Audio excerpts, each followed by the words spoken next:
తిమ్మాపూర్ మండలం పల్లపల్లి గ్రామంలోని Anita bio products కంపెనీలో పనిచేస్తున్న కార్మికులు గత నెల 26వ తేదీన జీతాలు పెంచాలని, పిఎఫ్ సౌకర్యం కల్పించాలని, ఓవర్ టైంకు వేతనం రెట్టింపు చేయాలని, బోనస్ అనేది ఇంప్లిమెంటేషన్ చేయడం లేదు, అట్లాగే ఇట్లా తదితర మొత్తం 16 డిమాండ్లతోటి యాజమాన్యానికి అట్లాగే జిల్లా deputy commissioner of labour officer గారికి సమ్మె నోటీస్ ఇవ్వడం జరిగింది.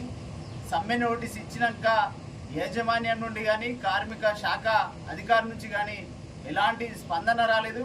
ఇప్పటి వరకు చర్చలు విలువలేదు.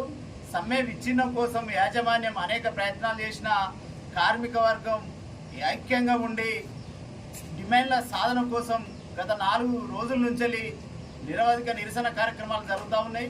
ఈరోజు రేపు